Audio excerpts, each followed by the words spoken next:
Hello, everybody. So in this PowerPoint video, we are going to do a deep dive into different Enlightenment thinkers and look at their different ideas. By now, you should know what the Enlightenment is, that it was an 18th century philosophical movement that advocated reason as the primary source of authority and legitimacy.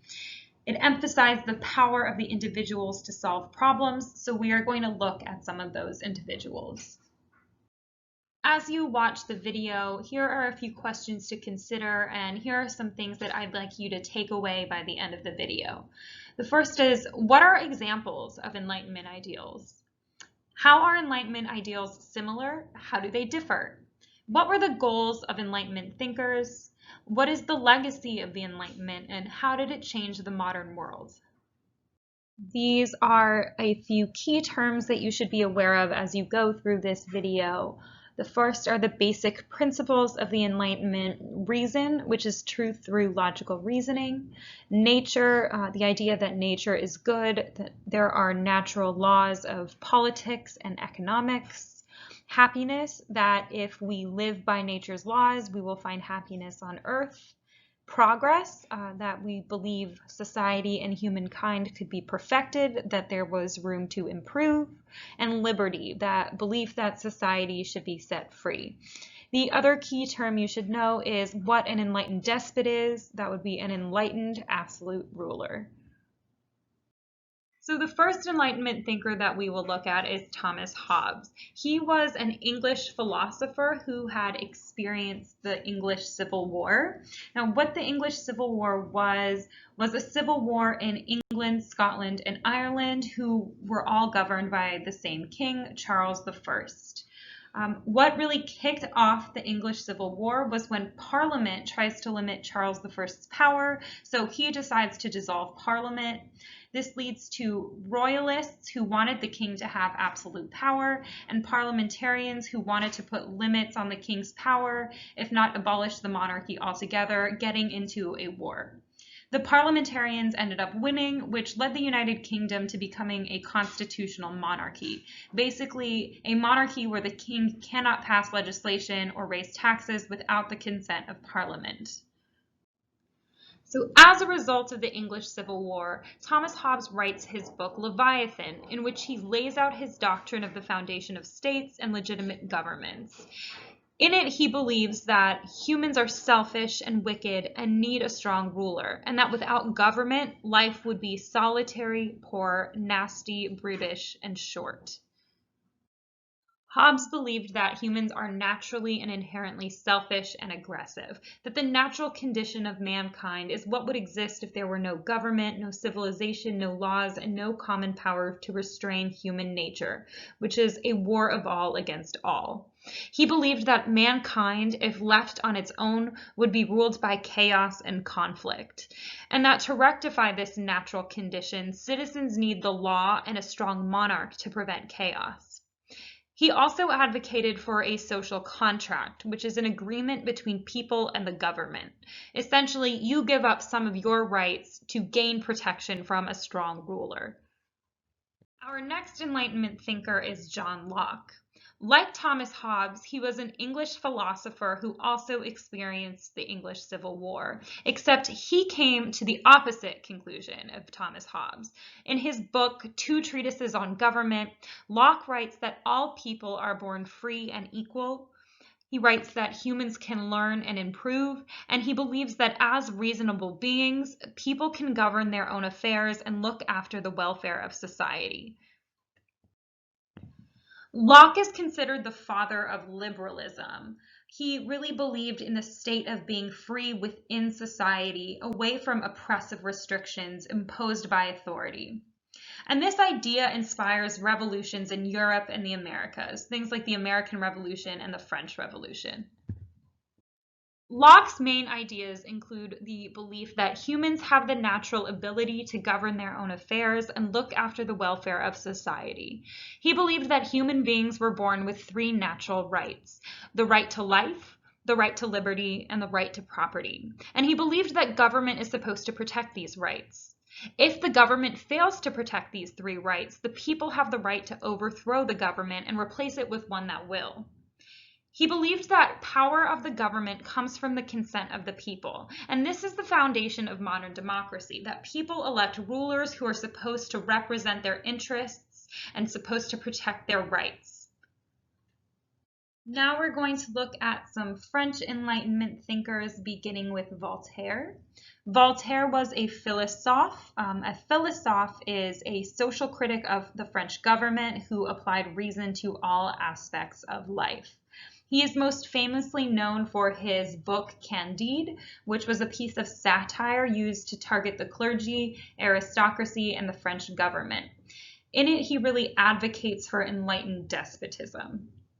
Voltaire was jailed twice and exiled to England for 2 years because of his public criticisms of the French government, and he published many works arguing for tolerance and reason.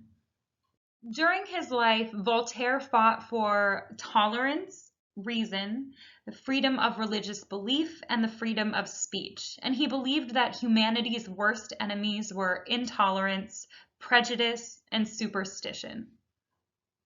Next, we have the Baron de Montesquieu, who was a French aristocrat and lawyer.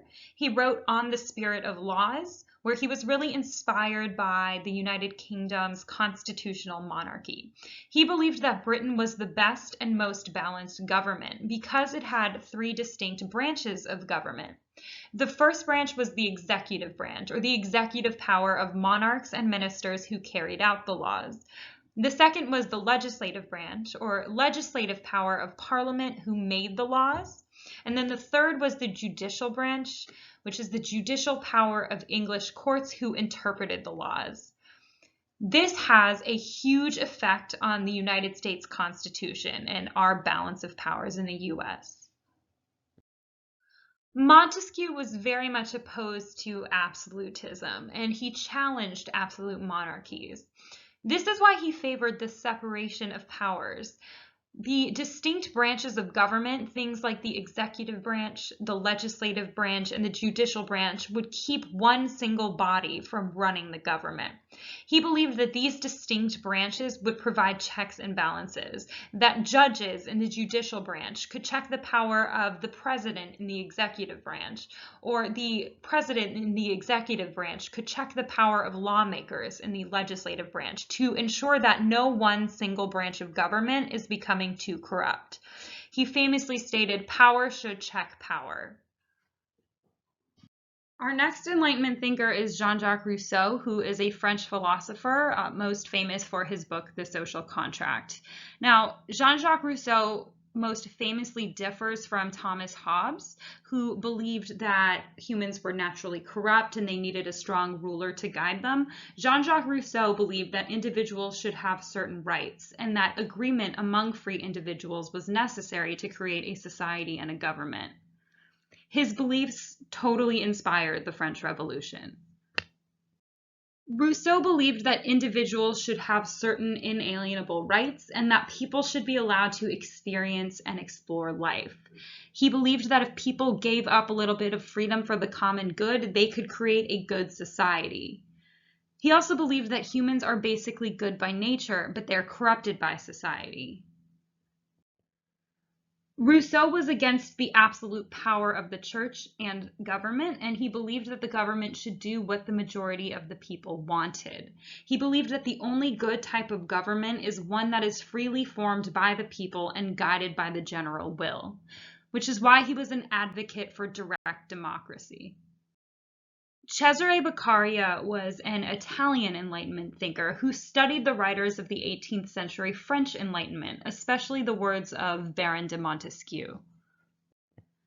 Beccaria is most famous for his book on crimes and punishments, where he argues that laws existed to preserve social order, not avenge crimes. He argues that people have the right to a speedy trial, that torture should never be used, that the degree of punishment should depend on the seriousness of the crime, and he really wanted to abolish or end capital punishment, which is the death penalty. Beccaria believed that people who were accused of a crime should have rights, and that justice is based on the principle that the government should seek the greatest good for the greatest number of people. It shouldn't be punitive. He also believed that punishment for a crime should be based rationally on the damage done to society. It should not be linked to the religious concept of sin. He was also opposed to the death penalty except for serious threats against the state, and he was opposed to torture to extract confessions. He also believed that the punishment should be same for everyone who commits the same crime. It doesn't have to be based on whether or not you were wealthy, where your status was in society. His ideas led to changes in both European and American criminal laws. Now, before we get into the details of Mary Wollstonecraft's beliefs, I want to talk more generally about women in the Enlightenment. Most Enlightenment thinkers maintained traditional ideas toward women. There were some Enlightenment thinkers who said that reading caused wickedness among women, but there were others who supported women getting more education.